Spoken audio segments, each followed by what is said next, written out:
Paul. Yes, yeah. You know, I got to thinking this morning about prayer. Yeah. And a lot of people have some really good ideas, and I want to know those ideas. Yeah. But I might not do them. I know it's a good idea to you, and you probably want to tell me what I should do. Yeah. It's kind of like when somebody said, well, you're going to have to give her some money. And I was like, no, I don't think I am. When you don't give me notice of court hearings, I don't feel a contractual obligation to have to give her any money. No. Now, there's what's known as to recommend, yeah, to advise, to suggest, to counsel, to speak in favor of. You know, it's probably a recommendation that I should motion the court because the court said that was my only remedy. I thought I had the right to sue you. Now, I just thought that you should understand that if no one ever prayed for me at any time during my life, yeah, when I made a personal commitment to Jesus, Jesus gave me an anointing. Yeah. Because the anointing is from Jesus. Yes. Now, there's a couple things that you need to really realize. You can never have too much electricity. You can never have too much. We have an amazing number of personal appliances, computers, light bulbs, actual residences and businesses that need electricity to be able to really work. Yeah. And I have the availability of doubling the world's electricity. But on the other side, there's this idea that you are going to intentionally corrupt the human spirit.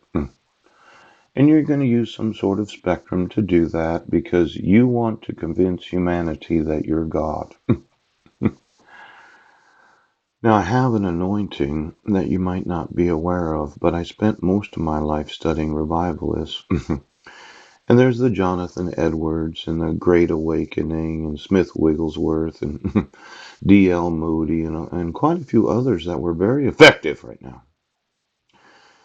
And as much as you might not understand the difference between a revivalist, yeah, a teacher, a pastor, an evangelist, a prophet, and those that have the apostolic anointing, a revivalist will spend years and years and years just waiting for you to decide that you're going to stop fighting against the anointing of God. Now, let's say that humanity found out. Bounce! So you decided to use your technology to corrupt the human spirit, yes, of every individual throughout the world so that you could introduce your Messiah to humanity, yes. And you're going to use broadcasting, right? You're going to put it on TV. Yep. Everybody's going to see it happen too. In fact, yesterday I was looking at what's known as these channels where people watch their investments. Yes, the CNBC and the Bloomberg and the financial channels. Yes. Now let's say the Messiah showed up. Your Messiah. Well, the individual that is sown into the human spirit of humanity. Yes. Proclaiming themselves as the Messiah. I'm sitting here. Yes. I'm thinking in my human spirit. Somebody is trying to use technology, yes, to convince me that that individual is the Messiah. Oh, now for a lot of us that are concerned about our investments, the first thing we're going to want to know is what's the effect on the market? Could we call Michael Bloomberg that $65 billion or 35, former mayor of New York? I went through some of Bloomberg's innovations. Yes. And it looked like somebody had decided on something other than the QSIP. Yeah. Now, to really pull this off, this great deceit of humanity, where you are going to sow into the 11 ounces, yes, a lot of people are going to be concerned about their investments. Mhm. Now, let's see. There's what's known as CNBC.com. Yes.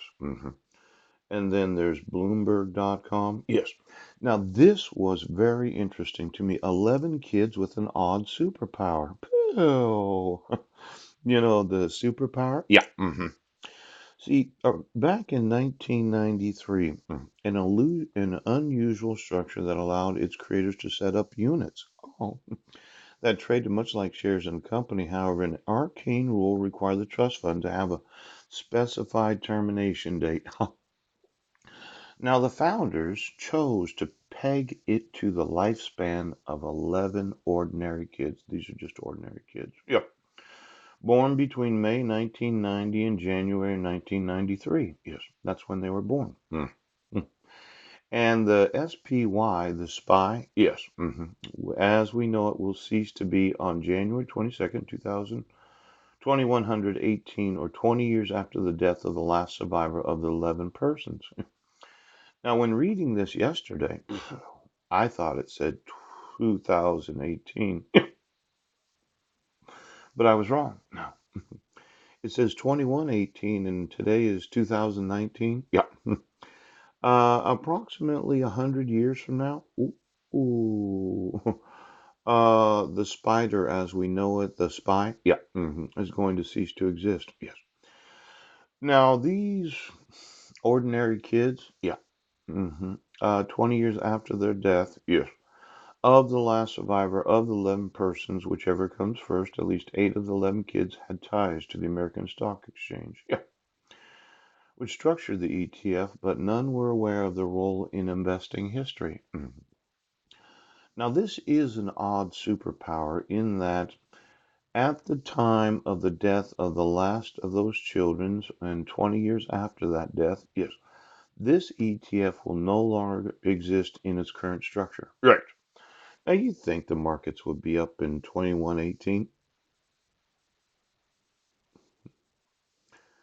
You know, for all of those that are concerned about their investments, yeah, could you get me the websites and the web pages of every individual that has investments that if you decided to counterfeit the arrival, yes, of the Messiah, that there could be a